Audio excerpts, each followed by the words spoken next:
NES Godzilla. Oh dear God. That was my first thought on realizing I would have to fight Red, the creature that tormented me through nearly the whole game. How would I be able to fight something that can kill me, that can kill with one touch? It seemed totally impossible.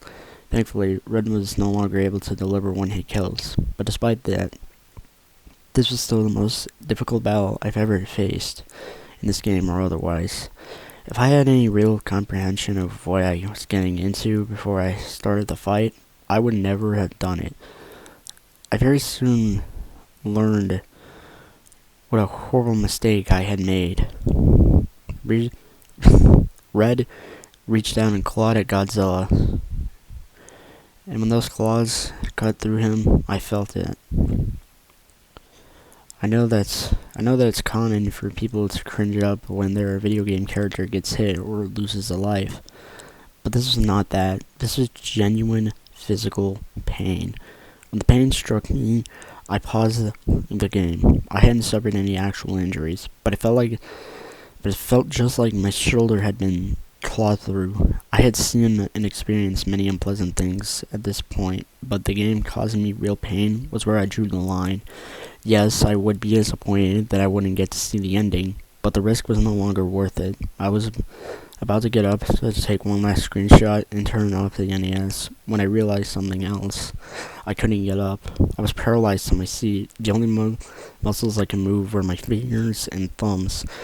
As terror set in, a new message appeared on the screen. I started to scream, but only a weak, choking sound was coming out. I desperately tried to get my body to move, but it did nothing. I was looking in every direction, and then I looked over at the computer. Somehow the computer was taking screenshots of the game on its own when I began the fight. I still don't know how or why. Something in the game must have been causing it. Since Red could hear what I was saying, I tried begging for him to let me go. From here, things started to get hazy as I was under extreme stress at the time, but from what I can remember, I said, I'm sorry I insulted you, I didn't mean it, I didn't know things would get this serious, please just let me go.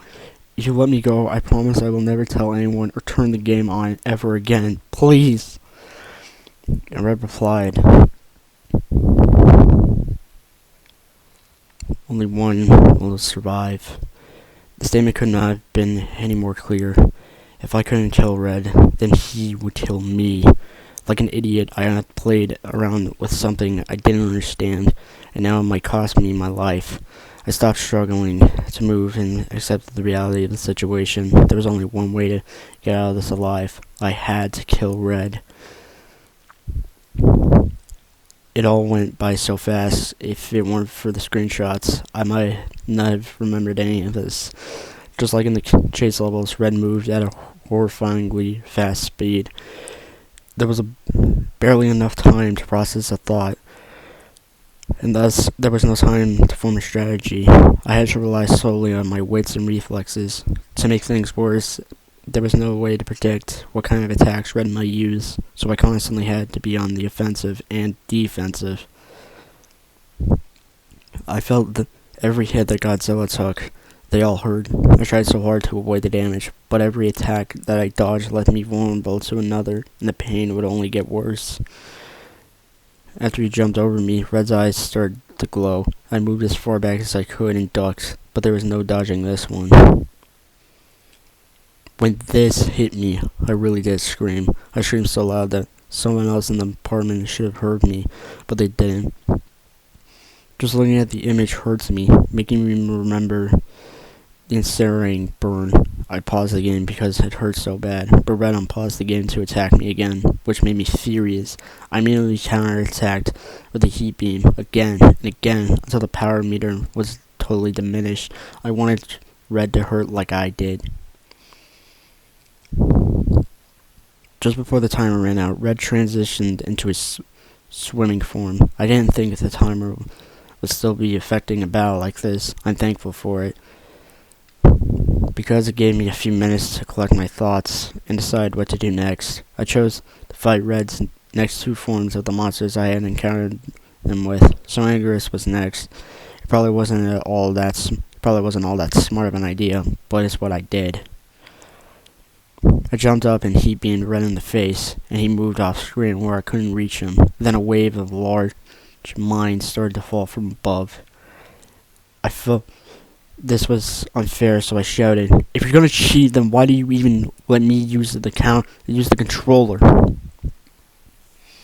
And then he came at me, rushing from the top left of the screen downwards.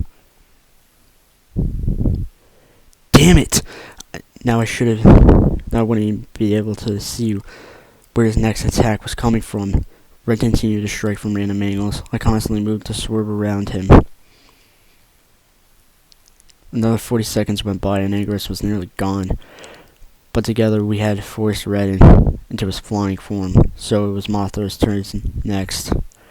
Deciding to fight Red with Mothra was a terrible idea. Mothra was instantly overwhelmed by Red, and the life mirror was devastated into a mere 15 seconds. In a mere 15 seconds. Oh, I said it too. Oh well. And once Mothra's life was down by 2 bars, Red did something I didn't see coming. He reached out, grabbed Mothra, and ate her. After Mothra was devoured, I felt an agonizing pain, like being crushed to death. Mothra had been killed for my stupidity, and I would share the pain. It was a short transition from the battle to the board, but it felt like an hour. The pain, combined with being unable to move, was driving me insane. I wanted so badly for this to end. I never wanted anything so much, but I still had hope. There was only one monster left that could be brought to full health by engaging Red in battle: Solomon. If any of them had a chance to save my life now, it would be him. Solomon apparently had some history with Red, as when the fight started, this dialogue happened.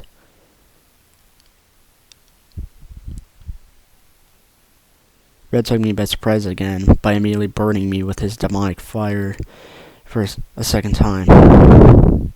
As much as it hurt, it actually worked to my advantage. Since Solomon started at full life, he still had some to spare, but now Red had used up all his energy and could not use his ultimate weapon any longer. Now he would die. As he drew close to the end of his light bar, Red turned his whole body to face the screen and flew upwards, then slammed back down in an attempt to crush Solomon. When that failed to work, he tried to devour Solomon like he had Mothra, but he wouldn't be eating my monster this time. I thought I had won, but something was wrong. Red wasn't sinking to the bottom, and I still couldn't move. Red was still alive.